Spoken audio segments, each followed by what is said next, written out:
할렐루야. 10월 11일 주일 아침 예배 가운데 나오신 성도님들을 주님의 이름으로 환영합니다. 오늘도 영상으로 예배를 드리게 되었습니다. 그러나 우리의 마음과 몸은 하나님 안에서 더욱더 신령과 진정으로 하나님을 예배하기를 바라겠습니다. 다 함께 찬양하심으로 주일 예배를 하나님께 드리겠습니다.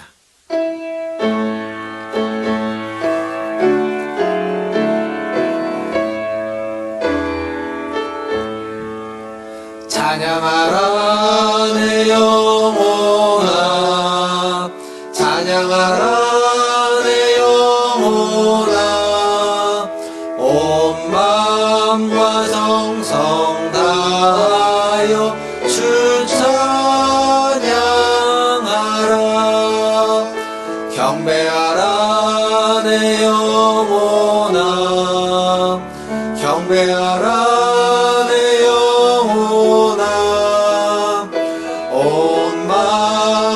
정성 다하여 주 경배하라. 여호와를 경외하는 자는 이같이 복을 얻으리로다. 여호와께서 시온에서 내게 복을 주실지어다. 아멘. 하나님, 이 시간도 하나님을 경외하며 주님 앞에 나아갑니다. 우리에게 하늘의 복을 채워주시고 하나님의 평강을 허락하여 주시옵소서. 예배의 시종을 주님께 부탁합니다. 모든 자들의 예배를 받으시고 예배 가운데 새 생명을 주셔서 새 힘을 얻게 하여 주옵소서. 감사하며 예수님의 이름으로 기도하옵나이다. 아멘. 다 함께 교독문 55번 시편 127편 함께 교독하겠습니다. 교독문 55번 시편 127편입니다.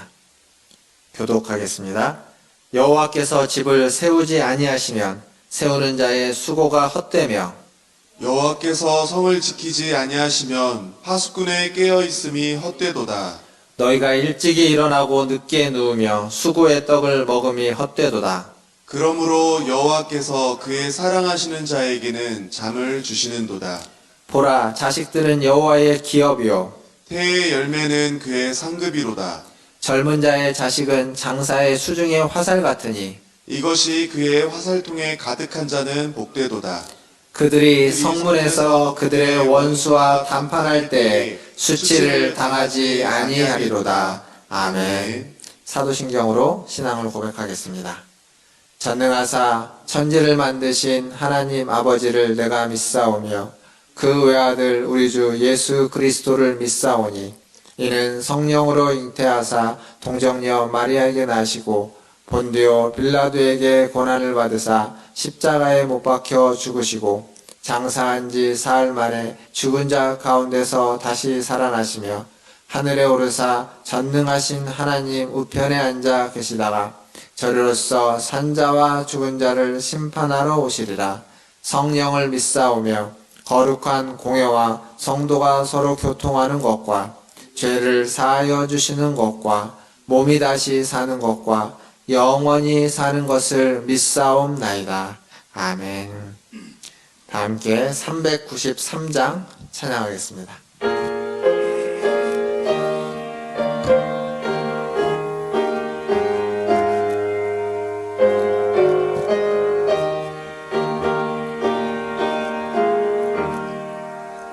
오 신실하신 주 내 아버지여, 늘 함께 계시니 두려움없네. 그 사랑 변찮고 날 지키시며 어제나 오늘이 한결같네. 오 신실하신 주, 오 신실하신 주, 날마다 자비를 베푸시며 일용할 모든 것 내려주시니 오 신실하신 주, 나의 구주. 봄철과 또 여름 가을과 겨울 해와 달 별들도 다 주의 것 만물이 주 영광 드러내도다 신실한 주 사랑 나타내네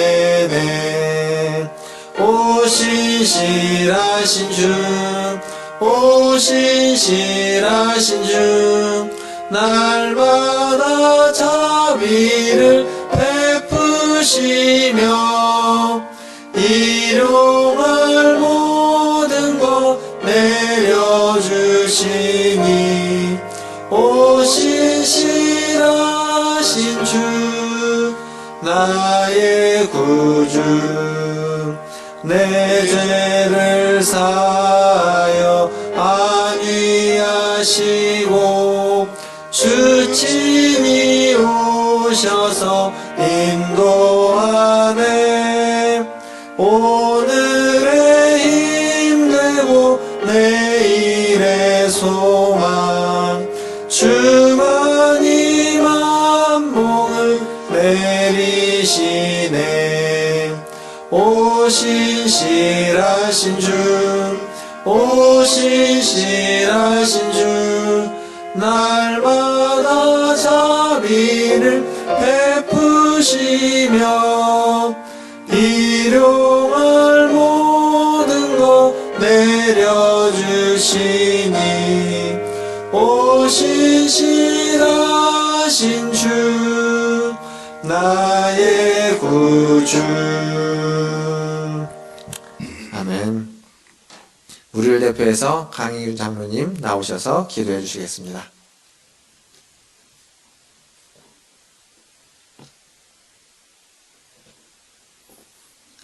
하나님 아버지, 귀하신 주님의 이름을 높이고 찬양합니다.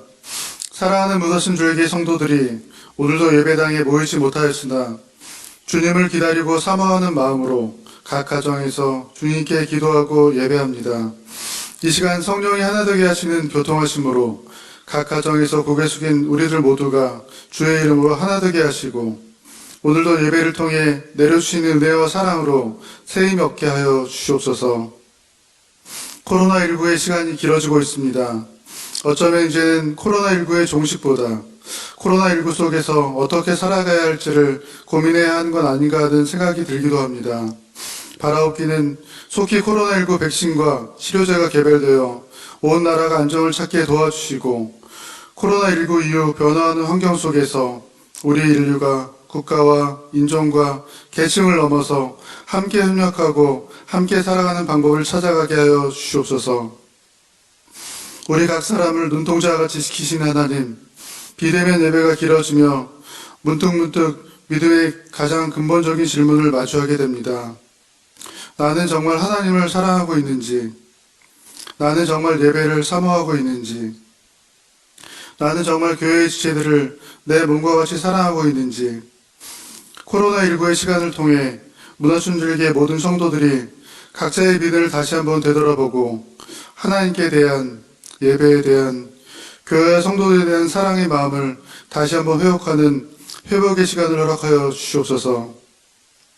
특별히 믿음이 연약한 성도들과 인터넷에 취약한 성도들 그리고 주일학교 학생들의 예배와 신앙생활을 시켜주셔서 흔들림 없는 믿음의 길을 걷게 하여 주시옵소서. 오늘도 박성원 목사님을 통해 베푸실 은혜의 말씀을 기대하고 사모합니다. 목사님께 성령의 충만함을 더하여 주셔서 이 교회를 향한 하나님의 은혜의 말씀을 전하게 하시고 말씀을 듣는 모든 성도들이 깨닫게 하시는 성령의 능력으로 한 주를 살아갈 힘을 얻는 복된 시간 되게 하여 주시옵소서. 계절이 바뀌어 날씨가 점점 쌀쌀해지고 있습니다. 교회 안에 연로하신 어르신들의 건강을 지켜주셔서 강건함을 허락하여 주시옵소서. 또 오랜 시간 병상에 누워 계신 유기경 권사님과 몸이 아픈 성도들에게 긍휼을 베푸셔서 치유와 회복의 기쁨을 누리게 하여 주시옵소서. 속히 우리들의 일상이 회복되어 모두가 함께 모여 예배할 날을 기대하고 사모합니다. 기쁜 날 주일 주님께 감사드리며 모든 말씀을 예수님의 이름으로 기도합니다. 아멘.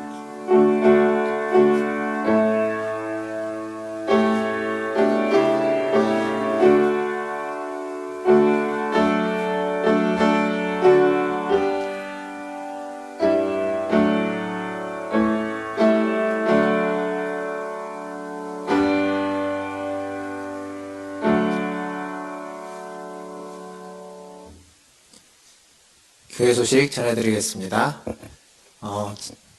목회 서신으로 광고를 드린 것처럼 다음 주일까지 주일 예배를 영상으로 드리려고 합니다. 이제 정부의 방침에 따라서 저희가 좀 조정이 될 텐데 주중에 문자나 또 교회 안내를 잘 확인해 주시고 우선은 다음 주일까지 영상으로 예배를 드리도록 하겠습니다. 꼭 기억해 주시기 바라겠습니다. 영상 예배가 길어지고 있는데 우리 장로님 기도처럼 영상 예배 가운데서도 하나님을 더 사모하고 또 하나님께 더 집중하는 우리 성도님들 되시기를 바라겠습니다. 그리고 이번 주에 구약성경 통독입니다. 지난 주간에 역대하를 읽었고요. 이번 주간에는 에스라, 느헤미야, 에스더 세 개의 또 구약성경을 읽겠습니다. 에스라, 느헤미야, 에스더는 이야기가 스토리가 많이 있어서 좀 더 잘 읽을 수 있는 분량이 될 것 같습니다. 많이 참여해 주시고 함께 해 주시기를 바라겠습니다. 그리고 이번 주간에 우리 서서울로의 정기회로 모입니다. 13일날 화요일날 원당교에서 모이는데 코로나 때문에 전체가 다 모이지는 않고 임원들과 또 상비부 부장님들은 교회에서 모이고 나머지 분들은 또 영상으로 노예에 참여하게 됐습니다. 제가 군목부의 부장이어서 저는 원당교회에 참여하게 됩니다. 우리 성도님들 많은 기도해 주시고 또 노예가 잘 이루어질 수 있도록 많은 기도와 관심 부탁드리겠습니다. 더불어서 지속적으로 이제 개인 방역과 또 코로나를 극복하기 위한 또 교회를 위해서 나라와 민족을 위해서 하는 기도에 더욱 힘써 주시기를 바라겠습니다. 이제 말씀 보겠습니다. 오늘 우리에게 주시는 하나님 말씀은 로마서 1장 16절과 17절 말씀입니다.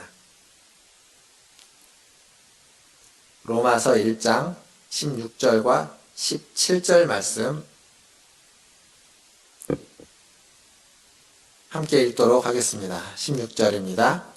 내가 복음을 부끄러워하지 아니하노니 이 복음은 모든 믿는 자에게 구원을 주시는 하나님의 능력이 됨이라. 먼저는 유대인에게요 그리고 헬라인에게로다. 복음에는 하나님의 의가 나타나서 믿음으로 믿음에 이르게 하나니 기록된 바 오직 의인은 믿음으로 말미암아 살리라 함과 같으니라. 아멘. 우리 가정에서 가족과 함께 예배드리신 성도님 옆에 있는 가족들에게 한번 인사하겠습니다. 사랑합니다. 축복합니다. 사랑합니다. 축복합니다. 아쉽게도 대면 예배가 좀 연장이 돼서 대면 예배를 드리기 위한 시간이 조금 더 늦춰졌습니다. 영상 예배가 좀 연장이 됐는데 속히 대면 예배를 회복할 수 있도록 기도해 주시기를 바라겠습니다.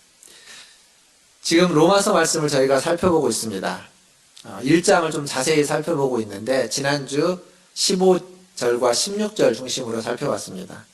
복음은 모든 믿는 자에게 구원을 주시는 하나님의 능력이다 라는 이야기를 했고 그 능력을, 그 복음의 능력을 경험하기를 바란다 라고 말씀드렸습니다. 지난 한 주간 복음의 능력을 경험하셨습니까? 복음의 능력이 여러분의 삶에서 날마다 경험되기를 주님의 이름으로 기도합니다. 오늘은 이어지는 17절 말씀입니다. 지난주에 16절 앞에 왜냐하면이라는 헬라어 가르가 있다고 말씀드렸고 17절에도 왜냐하면이라는 헬라어 가르가 있다고 말씀드렸습니다. 그래서 17절 왜냐하면 복음에는 하나님의 의가 나타나서 라고 할 때 이 왜냐하면은 어떤 의미일까요? 무엇에 대한 왜냐하면일까요? 15절부터를 좀 생각해 보면 이런 내용이죠. 바울은 로마에 가기를 원했는데 왜냐하면 복음은 모든 믿는 자에게 구원을 주시는 하나님의 능력이기 때문에 로마에 가기를 원했습니다. 즉 복음은 하나님의 능력이라는 겁니다. 근데 17절은 그걸 설명하는 겁니다. 왜 복음이 하나님의 능력이냐? 복음이 하나님의 능력인데 왜냐하면 복음에는 하나님의 의가 나타났기 때문이다 라고 이렇게 지금 설명하고 있습니다. 그래서 오늘은 이 17절을 중심으로 좀 생각해 볼 텐데 의로움에 대해서 그리고 믿음에 대해서 그리고 하박국에서 인용한 의인은 믿음으로 말미암아 살리라 라는 이 말씀에 대해서 좀 간단히 살펴보겠습니다. 요즘 가끔 언론에 의인이라는 말이 나옵니다. 어떤 때 의인이라는 말이 나오냐면 지하철에서 위험에 처한 사람을 구해줬을 때 그럴 때 그런 분들을 의인이라고 합니다. 때로는 좀 의로운 행동을 한 경우로 이 뭐 사기꾼이나 혹은 범죄자가 도망가는 걸 시민들이 나서가지고 잡았을 때, 그럴 때 그 사람들을 아주 의로운 사람이라고 하기도 하죠. 뭐 또 하나의 경우가 있다면 어떤 직장이나 사업체에서 내부의 비리를 고발함으로써 사회 비리를, 정의를 구현하고 추구하는 사람들, 그런 사람들을 의인이라고 이야기할 수 있습니다. 근데 성경이 지금 이야기하고 있는 이 의로움, 이 하나님의 의라고 하는 이 의는 그런 걸까요? 그런 정의, 그런 옳음, 바름을 추구하는 것이 성경에서 이야기하고 있는 이 의는, 이 의로움은 아닙니다. 성경은 그러한 개념으로 의로움을 이야기하고 있지 않습니다. 성경이 말하는 의로움을 정확히 이해하려면 성경에서 이 의롭다고 하는 어떤 이것을 잘 얘기해주고 있는 인물이 있습니다. 그게 누구냐면 믿음의 조상이라고 우리가 보통 이야기하는 아브라함입니다. 그래서 창세기에 나오는 아브라함의 인생은 그 인생 자체로 의로움과 믿음에 대해서 말해주고 있습니다. 의로움이 무엇이다, 믿음이 무엇이다, 이런 정의를 말해주는 것이 아니라 그의 인생 스토리 안에 의가 무엇인지, 믿음이 무엇인지를 스토리로서 설명해주고 있다는 겁니다. 박영선 목사님, 남포교회 원로 목사님이신 박영선 목사님이 옛날에 쓰신 하나님의 열심이라는 책이 있습니다. 그 열심이라는 책을 보면 아브라함의 믿음에 대해서 아주 잘 설명해주고 있습니다. 근데 그 책에 특이한 점이 하나 있습니다. 그 책은 처음부터 끝까지 아브라함은 믿음이 좋았던 사람이 아니다라는 전제를 가지고 주장을 하면서 책을 쓰고 있습니다. 그러니까 아브라함의 믿음이 중요한 것이 아니라 아브라함을 그렇게 믿음의 길로 인도해가는 하나님의 열심에 대해서 이야기해주고 있습니다. 그래서 책 제목도 하나님의 열심이죠. 그러니까 중요한 것은 아브라함을 믿음의 조상이라고 할 때 그것이 아브라함의 믿음이 탁월했기 때문에, 아브라함이 믿음의 본이 됐기 때문에, 아브라함의 믿음을 우리가 따라야만 하기 때문에 믿음의 조상이라는 말을 쓰는 것이 아니라는 겁니다.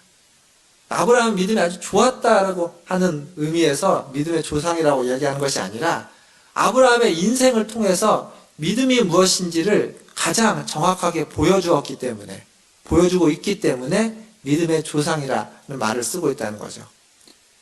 그 과정 속에서 아브라함의 인생이 믿음의 인생으로서 되어가는 과정 속에서 나타나는 게 의입니다. 의. 하나님의 의라는 것이 나타나는 거죠.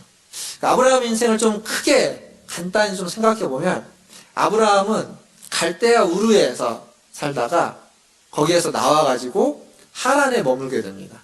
그리고 하란에 머물다가 가나안으로 들어오게 되죠. 가나안 땅에 들어와서도 여러 가지 어려움들을 겪습니다. 우여곡절을 겪죠. 전쟁도 하게 되고, 그리고 기근으로 말미암아 애굽에 내려가기도 됩니다. 이 모든 과정들 속에서 사실 아브라함의 믿음의 어떤 모습들이 잘 나타나진 않습니다, 성경에. 그런데 그러다가 나중에 15장에 가면 아브라함의 믿음이 처음 등장합니다. 근데 이제 그 과정을 좀 간단히 보면 우리가 아브라함이 갈대아 우르, 메소포타미아에 있을 때 무슨 일을 했다고 우리가 배워서 알고 있냐면 우상을 만드는 일을 했다라고 배워서 알고 있습니다. 그곳에서 그는 그러한 일을 하다가 하나님의 부름을 받았습니다.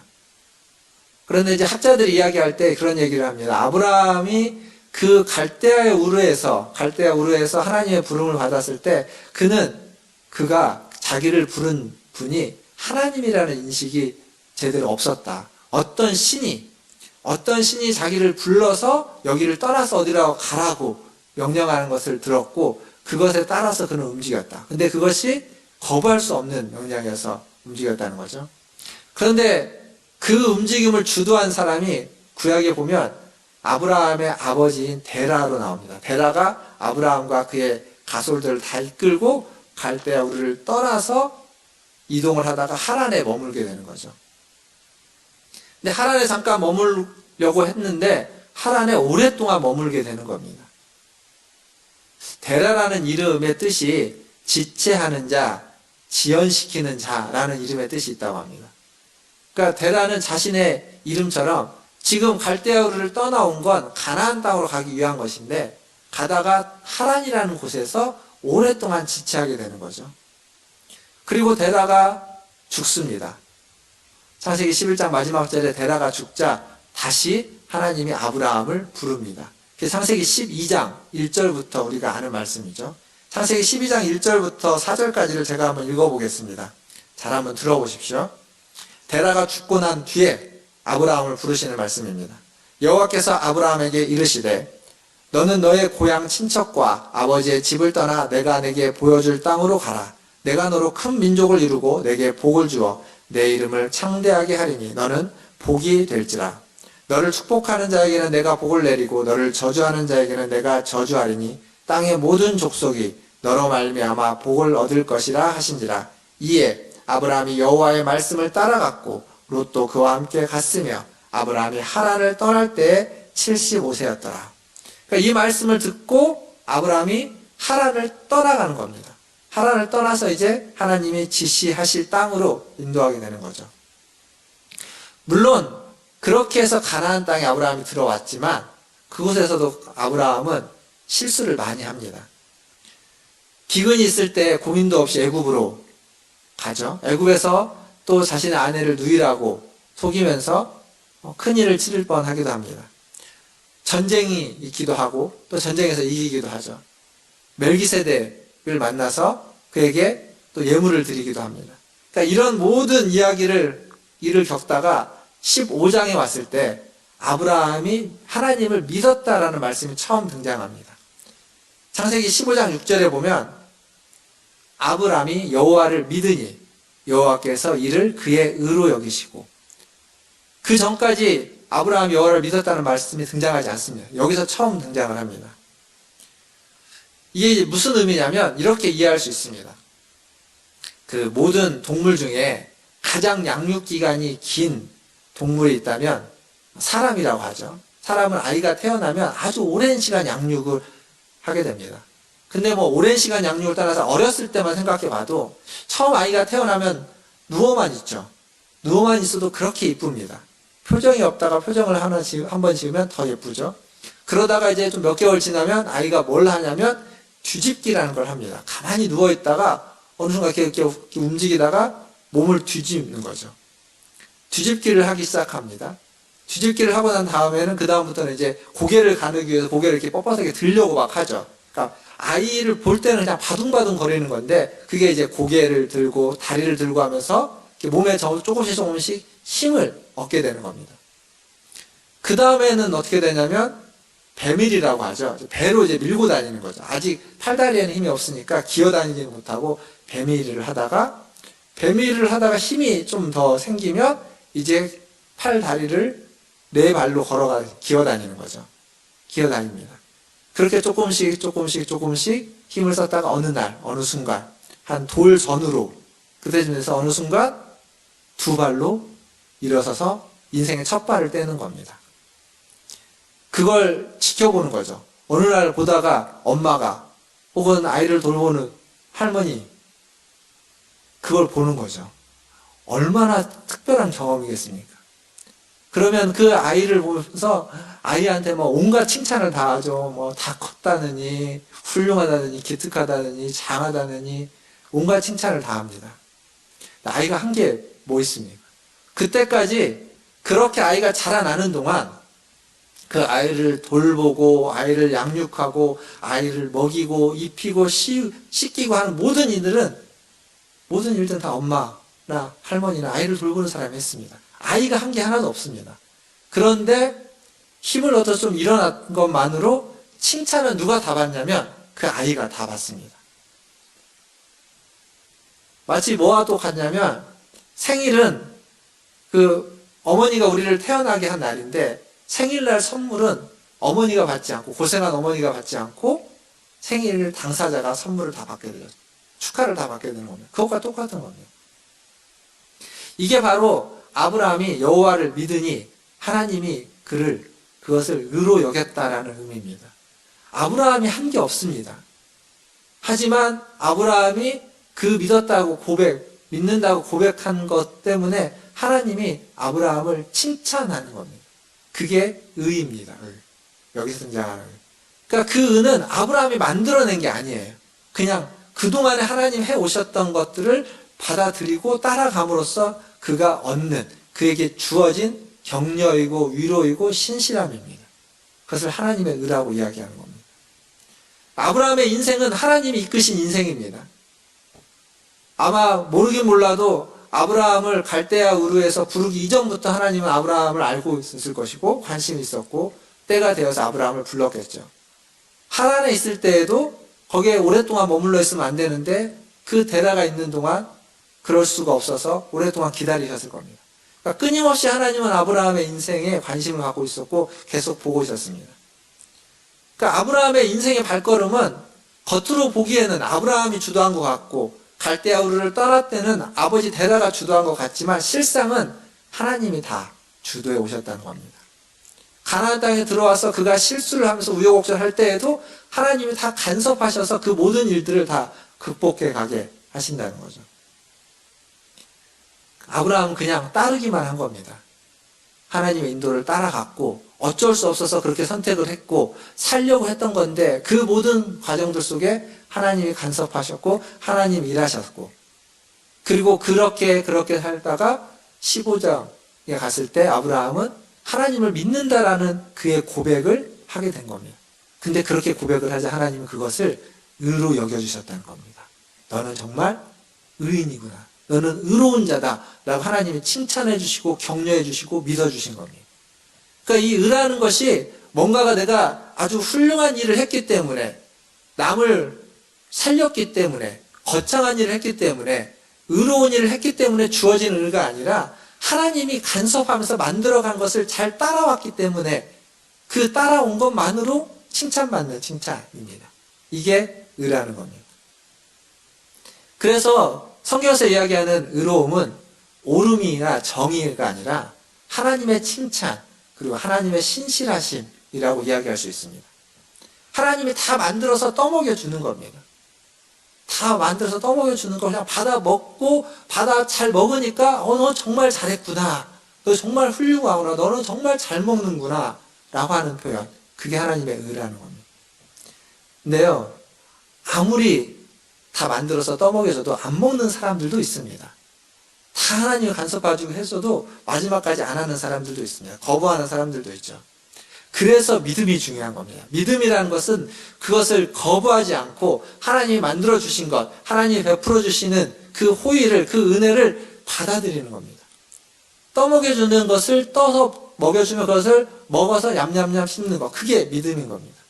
거절하지 않는 하나님의 은혜를 받아들이는 마음의 태도, 자세, 그게 믿음인 거죠. 그래서 이제 17절에 이어지는 말씀이 믿음으로 믿음에 이르게 한다라는 말씀이 이어지는 겁니다. 그러니까 하나님의 칭찬, 하나님의 신실하심이 나타나서 그 신실하심으로 우리 사람들에게 믿음, 하나님의 그 믿음으로 믿음에 이르게 한다라는 이야기죠.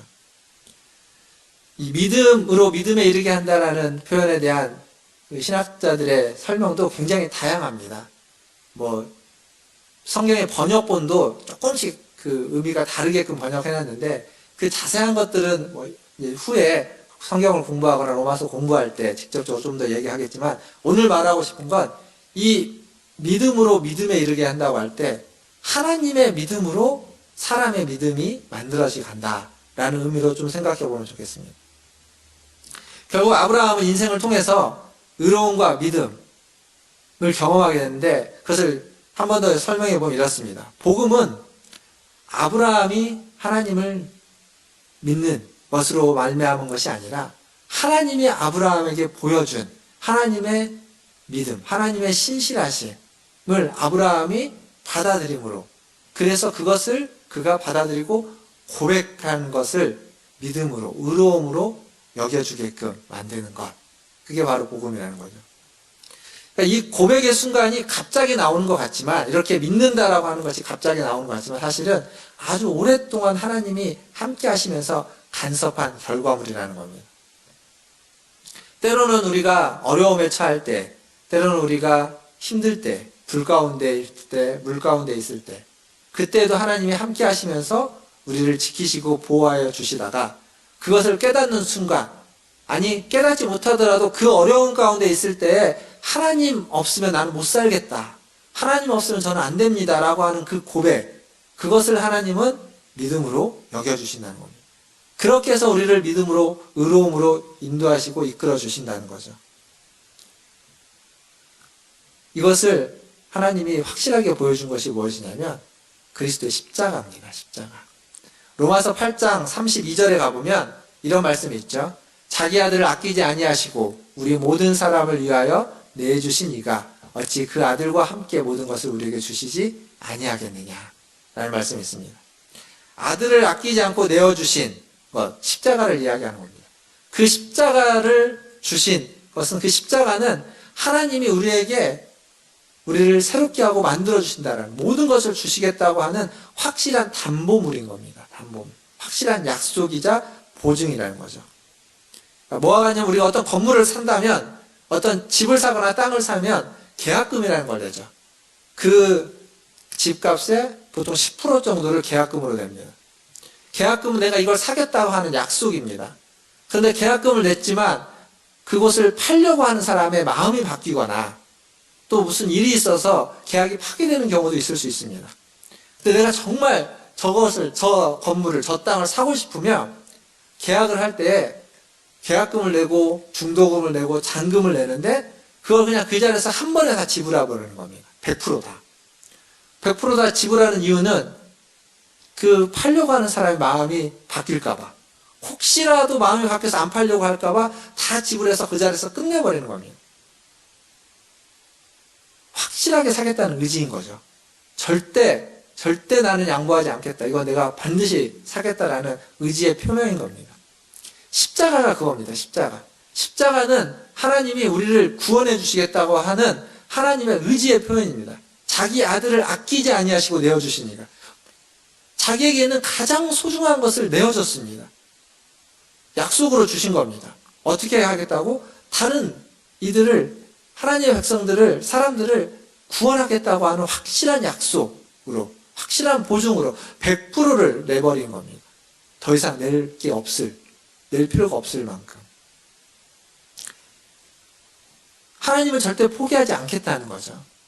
그게 하나님의 신실하심입니다. 그 십자가가 바로 그것을 말해주기 때문에 우리는 십자가를 바라보면서 포기하지 아니하시는 하나님, 포기할 줄 모르는 하나님을 보게 되는 겁니다. 그러니까 십자가라는 것은 하나님이 절대 낙심하지도 절망하지도 포기하지도 않겠다라는 의지의 표명입니다. 그래서 우리도 십자가를 볼 때 그걸 볼 수 있어야 되는 거죠. 하나님이 절대 이 세상을 포기하거나 버려버리거나 내버려두지 않겠다라고 하는 하나님의 의지의 표명이라는 것을, 나를 향한 하나님의 열심과 열정이라는 것을, 그 약속과 담보라는 것을 십자가를 생각할 때 우리는 알아야만 하는 겁니다. 사랑하는 성도 여러분, 지금 낙심되거나 절망되는 일이 있습니까? 어려운 일에 처해 계십니까? 십자가를 바라보십시오. 그 십자가가 여러분의 낙심과 절망으로부터 여러분을 건져주실 겁니다. 믿음으로 십자가를 바라보고 하나님의 의를 붙잡으시기를 주님의 이름으로 축원드립니다. 십자가가 확실한 담보가 되어서 여러분이 처해 있는 그 어려움 가운데, 여러분이 처해 있는 그 절망 가운데, 그 낙심 가운데서 여러분을 일으켜 세우는 힘과 능력이 되어주실 겁니다. 십자가에 붙들려서 살아가시는 우리 문화천지 이렇게 모든 성도들 다 되시기를 주님의 이름으로 축원드립니다. 이제 마지막으로 하박국에서 인용되었던 이 마지막 부분, 기록된 바 오직 의인은 믿음으로 말미암아 살리라 함과 같으니라 라는 구절을 좀 생각해 보겠습니다. 하박국서에서 인용된 부분이죠. 하박국서 2장 4절의 말씀입니다. 거기 보면 의인은 믿음으로 말미암아 살리라 라고 되어 있습니다. 근데 이 하박국서는 그 배경을 좀 이해하는 게 필요합니다. 하박국 선지자는 이스라엘 유다가 우상 숭배하는 것을, 아주 타락하고 악을 행하는 것들을 목도하게 됩니다. 그러면서 하나님한테 왜 이렇게 버려두십니까? 왜 우리가 이렇게 우상을 숭배하도록 하나님 내버려 두십니까? 왜 악인들이 득세하도록 하나님 가만히 계십니까? 침묵하십니까? 라고 하면서 항변합니다. 이게 하박국서 1장에 등장하는 거죠. 그 침묵이, 그 항변에 하나님은 침묵을 깨고 말씀하십니다. 뭐라고 말씀하시냐면, 내가 그냥 내버려 두지 않겠다. 내가 반드시 심판할 것이다. 갈대아 사람을 들어서 너희들을 심판할 것이다 라고 합니다. 이 갈대아 사람, 바벨론 사람들이죠. 그 얘기를 듣고 하박국은 또 깜짝 놀라는 겁니다. 화들짝. 아니 하나님, 아무리 우리가 죄를 짓고 악하다고 한들 우리보다 더 악한 자들을 들어서 우리를 심판한다는 게 말이 됩니까? 라고 또다시 항변합니다. 또다시 항변해요. 그게 하박국의 두 번째 항변입니다. 그 항변에 하나님이 주시는 대답이 이겁니다. 하박국서 2장 4절. 그 앞에 아까 다시 한번 화면 좀 비춰주시면 보라 그의 마음은 교만하여 그 속에서 정직하지 못하나 의인은 그로 말미암아 그의 믿음으로 말미암아 살리라. 그러니까 교만한 것과 믿음을 대비시켜 놓고 있는데 이게 앞부분에 보면 그들, 그 바벨론 사람들, 그들은 교만한 자들이다. 하지만 너희는 그렇지 않은 자들. 의인은 믿음으로 말미암아 살아야만 한다. 라고 하나님의 두 번째 답변입니다. 사실 이 하박국서는 앞에서 이야기했던 아브라함의 상황과 비슷합니다. 유다가 처한 상황은 비슷합니다. 낙심될 때, 정말 절망될 때, 그럴 때 어떻게 해야 되느냐? 하박국이 하나님 말씀하신 건 뭐냐면 의인은 하나님의 백성은 믿음으로 기억하시면 모르지만 이 믿음이라는 말이 견디다, 버티다 라는 의미를 가지고 있는 단어죠. 믿음으로 견디면서 버티면서 살아야만 한다. 왜? 왜 믿음으로 견디면서 버티면서 왜 살아야만 하는 거냐? 하나님이 신실하시기 때문에. 하나님은 반드시 하나님의 백성들을 구원하고 그리고 하나님은 반드시 그 악인들을 멸하실 것이기 때문에 그걸 믿고 그 하나님의 신실하심을 의지해서 살아가야만 한다라고 말해주고 있는 겁니다. 물론 조금 그것이 더딜 수도 있습니다. 조금 더디지만 반드시 응할 것입니다. 조금 천천히 오지만 반드시 올 것입니다. 하나님의 신실하심은 절대 거짓되지 않기 때문에 그 신실하심을 의지해서 그 신실함을 의지하는 자, 그게 의인이죠. 그 신실하심을 따르는 자, 의인입니다. 그는 견디고 버티면서 살아야 된다. 무엇에 의지해서? 그 신실하심을 의지해서. 그 하나님의 신실하심을 따라서 살아가야만 하는 겁니다. 이게 하박국서를 바울이 인용하면서 가졌던 의미입니다. 쭉 해왔던 얘기를 좀 정리하도록 하겠습니다. 말씀을 정리하면서 누가복음 4장 34절 말씀을 한번 살펴보겠습니다. 누가복음 4장 34절, 이 가버나움 회당에서 귀신 들린 자를 내쫓는 그 사건인데요. 거기에 이제 그 귀신이 하는 얘기입니다. 34절 제가 읽어보겠습니다. 아, 나사렛 예수여, 우리가 당신과 무슨 상관이 있나이까? 우리를 멸하러 왔나이까? 나는 당신이 누구인 줄 아노니 하나님의 거룩한 자니이다. 자, 귀신이 지금 쫓김을 당하면서 지금 예수님께 하는 말씀입니다. 여기 보면 우리가 당신과 무슨 상관이 있습니까? 우리는 당신과 아무 상관이 없습니다. 라고 이야기하는 거죠. 그런데 그 뒤에 뭐라고 말하냐면 나는 당신이 누구인지 안다. 예수님이 어떤 분인지 이 귀신은 알고 있는 겁니다. 귀신은 예수님 누구인지 정확히 압니다. 하나님이 어떤 분인지 정확히 압니다. 귀신은 예수님에 대한 지식도 하나님에 대한 지식도 정확하게 가지고 있습니다. 그런데 그 귀신의 그 지식을 믿음이라고 하지 않습니다. 의로움이라고 하지 않습니다. 그러니까 믿음과 의로움은 하나님이 어떠한 분인지 아느냐가 아닙니다. 믿음과 의로움은 하나님이 누구인지 알아도 그것을 믿음이라고 하지 않는 지식이 있는 겁니다. 하나님이 누구인지 분명하게 알아도 그것을 의로움이라고 하지 않는 의로움이 있는 겁니다. 그게 지금 귀신에게 있는 거죠. 그러면 성경이 이야기하는 의로움과 믿음은 뭐냐? 그건 상관입니다. 상관. 관계라는 거죠. 우리가 많이 들어왔던 얘기입니다. 믿음은 그래서 관계에 있는 겁니다. 하나님의 의로움은 관계에 있는 겁니다. 그걸 두 개를 다른 말로 바꾸면 신실하신 겁니다. 하나님과 우리와의 신실한 관계, 이게 의이고 이게 믿음입니다. 이게 없으면 하나님이 어떤 분인지 알아도 성경을 아무리 많이 읽고 한결에 대해서 아주 박식해도 아무 상관이 없는 지식과 박식함일 뿐인 겁니다. 그러나 잘 알지 못해도 많이 몰라도 상관이 있다면 관계가 있다면 그건 믿음이고 그건 의로움인 겁니다. 지금 성경이 이야기하고 있는 게 그겁니다. 미국의 콜로라도 덴버에 있는 크리스찬 대학이라는 데에서 강의하시는 김도영 교수님, 제가 말씀을 준비하면서 찾아보다 보니까 이분이 최근에 올해 초에 시애틀에 있는 온누리교회 담임 목사님으로 이렇게 옮기셨더라고요, 자리를. 이 김도영 교수님이 믿음에 대해서 뭐라고 이야기를 하냐면 이렇게 정의를 하셨습니다. 믿음이란 한 번 약속한 것은 끝까지 지키시는 하나님의 신실함에서 오는 것으로, 하나님의 신실하심이 예수 그리스도의 신실함을 통해 우리에게 전해지고, 우리에게 전해진 하나님의 신실하심에 대해서 우리 인간이 신실하게 반응하는 태도가 믿음이다. 이 정의에서 딱 한 단어만 기억하면 됩니다. 계속 반복적으로 말해주고 있는 게 있죠. 신실하심. 그게 믿음인 겁니다. 믿음이란 신실함인 겁니다. 하나님으로부터 시작된 그 신실하심이 예수 그리스도를 통해 우리에게 전해지는 건데, 그 전해지는 그 신실하심을 우리의 신실하심으로 받아내는 것, 그게 믿음인 겁니다. 그러니까 믿음이란 지식이 아닙니다. 관계입니다. 하나님에 대한 의로움이라는 것도 어떤 의로운 행위가 아니라 하나님과의 관계의 신실함이 나타나는 겁니다. 의로움도 믿음도 다 신실함이라는 거죠. 그래서 오늘 설교 제목을 믿음, 신실하심으로 잡았습니다. 사랑하는 성도 여러분, 복음은 신실한 것이며 우리를 신실함으로 인도합니다. 복음 자체가 신실하고 우리를 신실함으로 인도하는 겁니다. 복음은 바른 지식을 넘어서 바른 관계로 인도하는 겁니다. 신실함으로 바른 관계를 만드시고, 신실함으로, 변함없는 신실함으로 바른 관계를 만들어 가시는 믿을 만한 사람이 다 되시기를 주님의 이름으로 축원합니다.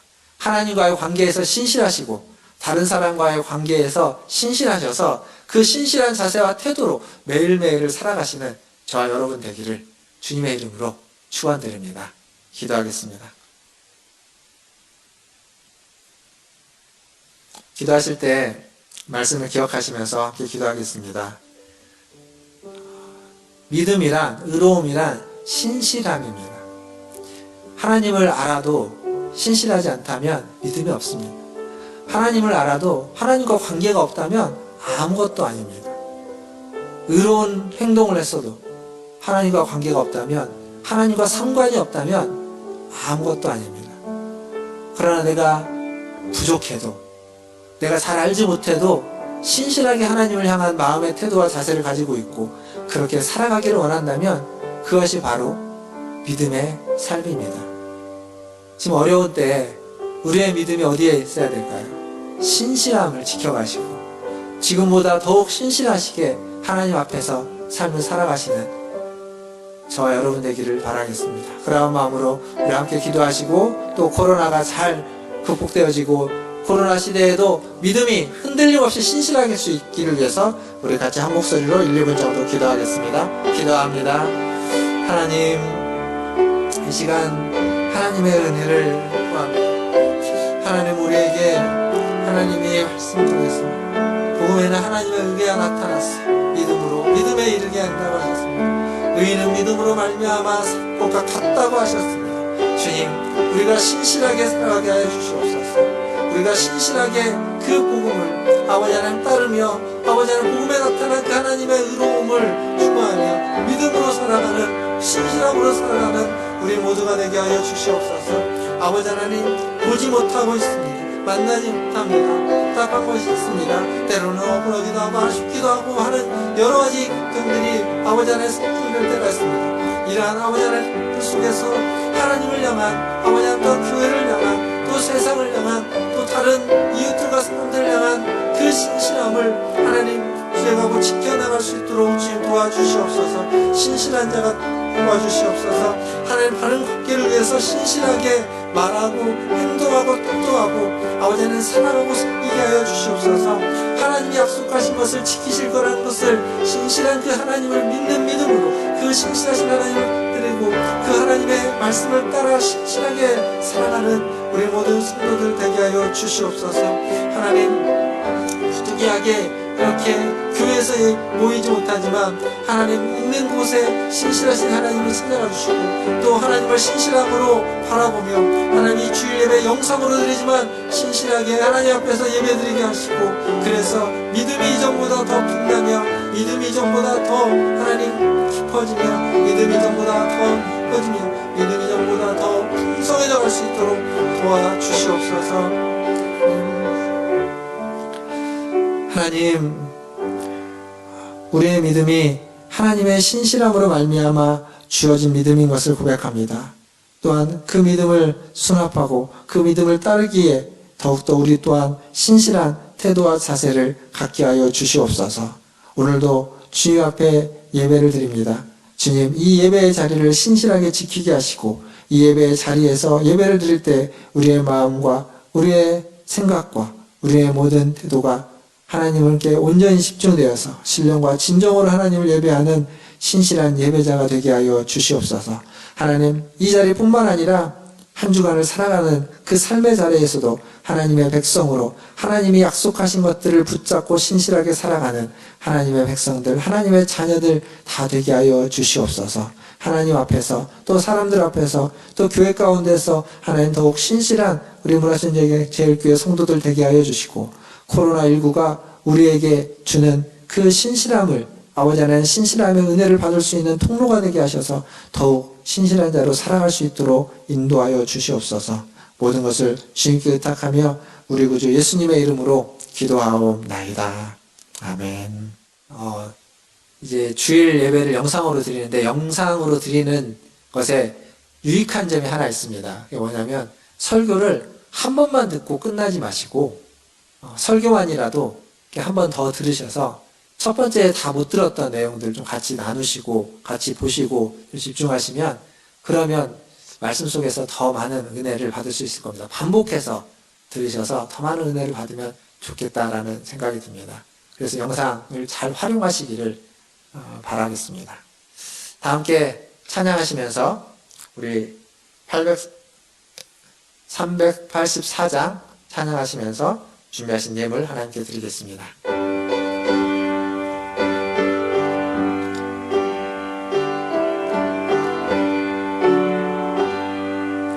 나의 갈 길 다가도록 예수 인도하시니 내 주 안에 있는 그는 어찌 의심하리요. 믿음으로 사는 자는 하늘 위로 받겠네.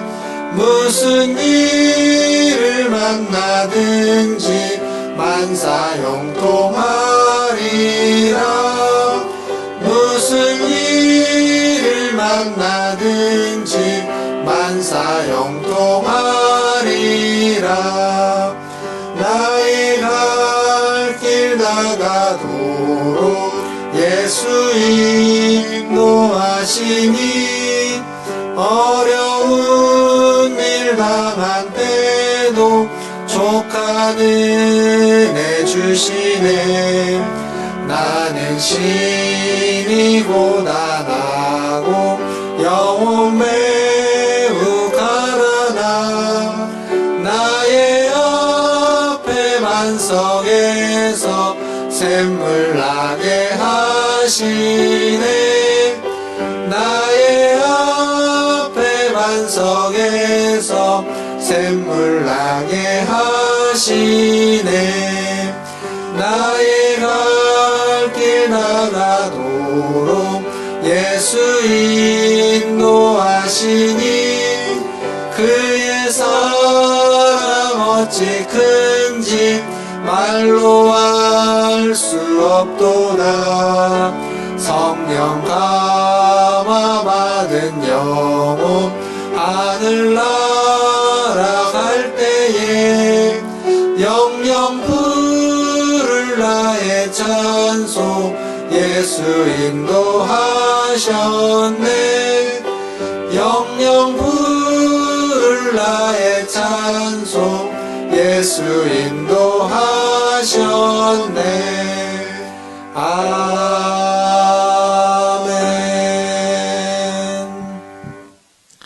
기도하겠습니다. 하나님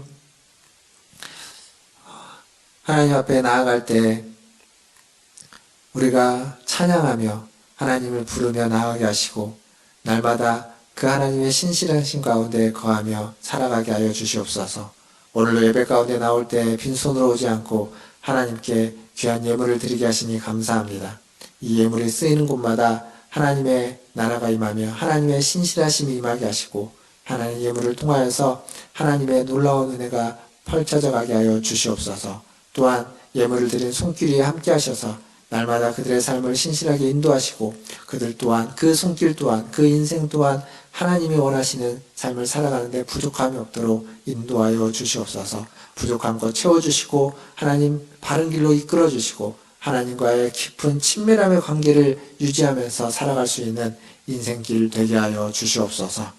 모든 것을 주님의 손에 의탁하며 지금은 우리를 죄에서 구원하여 주신 우리 구주 예수 그리스도의 은혜와 하나님 우리 아버지의 크신 사랑하심과 성령 하나님의 위로교통 충만케 하심이 오늘도 주의 전에 나와 하나님의 신실하심을 바라보며 신실하게 예배하는 문화전제일교회 모든 성도들 위에와 그들의 자녀손들과 가정과 직장과 일터 위에 주의 복음을 들고 신실하게 사역하는 선교사님들과 사역자들 위해 또 코로나19를 퇴치하기 위해서 신실하게 쓰고 수고하는 방역당국과 의료진들과 또 연구진들 위해 그리고 모든 환우들과 또 그의 가족들 위해 이제로부터 영원토록 함께 있을지어다. 아멘.